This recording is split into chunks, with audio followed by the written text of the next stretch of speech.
lighthearted that I want to talk about, and it's the LGBTQ acronym. And I know, I'm a cis guy talking about it, so I already have an invalid opinion, and that is A-okay. I understand. This isn't my boat. But I do still think there is an interesting conversation to be had about this because of something that happened recently. Not because it happened recently and it's something to pay attention to, but because of how much the right wing are going to pretend it is something to pay attention to. And that is, well, this right here. Take a listen. Deal with the ongoing genocide of MMIW G2S LGBTQIA+. This is abhorrent. So, okay. What the fuck was that? Let's already get out the idea that, remember when everybody said, like, hell, the LGBTQ acronym is getting longer and longer, and that's annoying for reasons, even though you don't have to use whatever acronym you don't want to. Everybody has the ability to use the language that they want, so who the fuck cares? Ignoring that bit, when you, as a politician, then make that acronym as long as you possibly could, is strange to me. It is strange. But the thing that I want to focus on is not the fact that she said it, because here's what I think would happen. I think in any normal society, somebody would say that, people would meme on it for like a little bit, and then after that, we'd stop. Axo says, MMIW is missing and murdered Indigenous women. Yeah, I'm not saying that there are not valid parts about the acronym. I'm not. But when you use it, you hand ammunition to the right. The interesting thing here is not that she said a word. I think it's perfectly fine that she used an acronym, even if I don't plan on ever using it, because I think the acronym lacks utility. But the way language works is there are people who care about language as utility and people who care about language as a tool. The people who care about language as utility look at an acronym like that and go, that's a very low utility acronym. If you are not in the know, it explains very little, and the time it takes to explain it, you could have just solved by just saying missing and murdered Indigenous women, and then you're good. And grouping them specifically with LGBTQ people doesn't make a whole lot of sense to me, so I get it. That's where I think it lacks utility, but if somebody wants to use it, that's also fine. Who cares? But the people who view language as a tool, who view language not as something used to communicate so that the world can be better and understand each other better, but who view language as a tool to further their agendas, those people are going to dick ride this. And what I mean by that, the people I'm referring to, these are the same people that really like using dog whistles, because for them, language is a tool to signal to the in or out group. It makes it so that they can have certain sayings that fly under the radar. Though, have you guys recognized that all the conversation about dog whistles have kind of died out the minute that the euphemism died because we have an actual fascist in the White House? And we're okay with genocide because we're helping Israel do it? And we said we were going to annihilate an entire civilization, and Fox News said that was okay? Jassa said, ow, my ears. What happened to your ears? Hopefully nothing on the stream's end. Aaron says, my internet is buffering out right now, and I've got to go. Gotcha, Aaron. That's fair.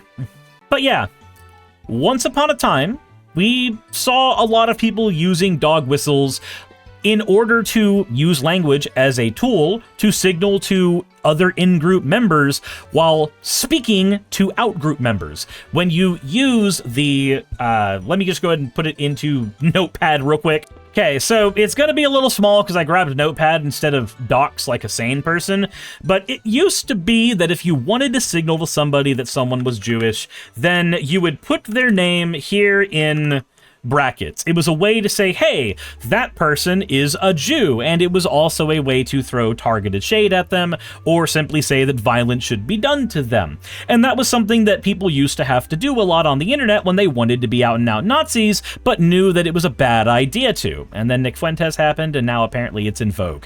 Weird. Another sidebar tangent that I want to throw out there. Do you guys remember one of the main reasons that No Bullshit kind of like lost all of his relevancy? It was because he started taking his mask off too soon. He started actually just like talking in deep favor of Nazi talking points constantly and didn't use a filter, and so he just got memed on into oblivion and became a lolcow for everybody. Man, dude was way ahead of his time, wasn't he? If he had only started doing that like 2 months ago, it would have been in vogue for him, and that's a scary thought. But again, once upon a time, you needed more of these dog whistles in order to communicate in polite society without people jumping down your throats. It's less necessary now. But the people who use these kinds of tools, the people who see them as the most useful, are the ones who have something to hide and have an agenda to push. So when somebody sees that acronym used, again, the correct thing to do is to go, wow, that lacks utility anyway, and move on with your life. But they're not going to do that. Instead, the people who want to use language as a tool to, well, depends on who you are. Some of them want to use language as a tool to signal that genocide is good. That's what Nazis do. Then there's some people who use a tool because they use language as a tool to signal that white supremacy is good. That's one. And then there's people who are going to use language as a tool to argue that, look, we told you it would happen. The LGBT people are going crazy. And that's why they start posting stuff like this. You might be noticing that the LGBT set of acronyms keeps growing, eh? And it's kind of a form of its own parody in some sense. It's like, well, I'm oppressed. It's like, yeah, you are. And well, I'm oppressed too. Yeah, you're also oppressed. And maybe I'm even oppressing you being part of this other marginalized group, but at least we share our oppression. Well, I'm also oppressed. Well, so am I. I'm oppressed too. It's like, you might be noticing. So, this is something that Jordan Peterson said that people mostly made fun of. And there were two camps of people who made fun of Jordan Peterson for this. One camp of people made fun of Jordan Peterson because, my guy, what the fuck are you talking about? You're a crazy son of a bitch and nobody should take anything you say seriously. And then there is another group of people who took what he said and went, oh, yeah, that's a bad thing. The acronym's getting bigger. But those aren't the people to talk about. The other people who took this and didn't take Jordan people seriously, those people specifically would make memes like, that's right, the LGBTQ acronym is getting longer, and every time you complain, we add a couple new syllables. And that's really fucking funny.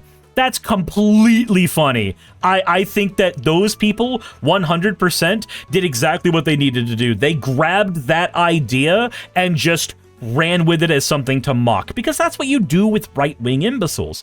You mock them. You strip away their egos. It has way more utility to strip away their egos than to say, like, look at this objectionable thing they're doing. They don't give a shit about being canceled anymore. The world in which cancellations worked on these people died years ago. The world in which making fun of them works on them lives today. And then, of course, like I said, there's that third person who is the right-winger who takes that and goes, yeah, they're crazy. They're going crazy. So now there's people like Grums, if you guys remember who he is. He's the guy who apparently worked at Blizzard and stole breast milk from the fridge. That was a weird thing to find out about him. But he's been on the right-wing rant about how games need more boobied women and it's bad that they don't have as many of them. He's a weird little guy, but he's been complaining about this as well. Again, an acronym that nobody is going to use somehow lives rent-free in their brain. So what I wanted to do was have a video talking about this, not because I think that, guys, it's really cringe when you use this acronym, don't do it. That is true, but the thing that I think is more important here to notice is the right-wing grift. There is no larger movement within the LGBTQ space that I can find or discern that wants to use this acronym. Nobody, not one. And yet, the narrative is going to be that the larger LGBTQ community wants to use this acronym and they will get mad at you if you don't use this acronym. A thing that, mind you, didn't fucking happen then and isn't gonna fucking happen now. But you know that this is what happened last time. They made the argument that the LGBTQ was going crazy because they kept adding in syllables at the end, and that was something that for some reason you were supposed to care about, and now you're going to do it again. Well, again, these are the people who use language as a tool. So what is this tool being used for? like I said earlier, it's being used solely for the purpose of saying, look at those crazy people. Because there's certain ideas those crazy people have. One of them is that men can become women. They're so crazy, ignore all the studies that say that they actually, that gender dysphoria is real and that gender affirming care is the best thing we can do to them. Ignore all of that. Ignore science. They're crazy. They think women can become men and men can become women. I don't know what science is. They're also going to point to them, depending on where you are, and they're going to say, look, the L and the G and the B need to be separated from the T, but the minute that we can do that, those guys are crazy. They think that men and men should be porking. They think that they deserve equal marriage rights. That's so stupid. God didn't condone that. They're so crazy. It's the same thing every time. Let's go ahead and have this bit of language we can use to pretend that all these people are crazy so that we can have thought-terminating cliches about how they operate. Once we've sold that idea for how once we've sold that thought-terminating cliche to our audience, we can then dismiss anything they say. Now, when we say something disparaging about them, nobody is going to look at their side of things because we've already dismissed them as crazy.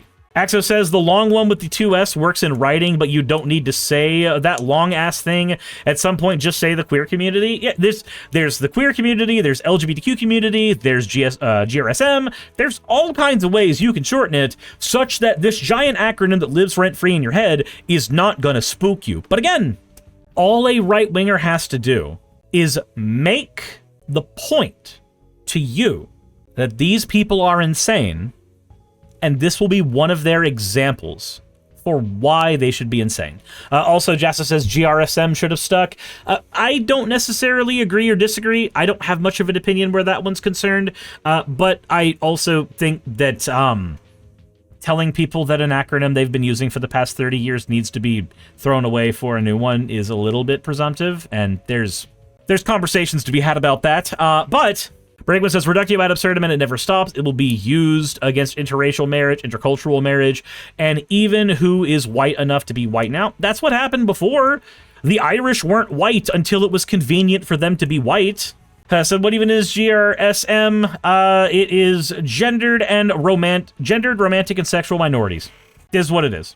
Yeah, gender, romantic, and sexual minority.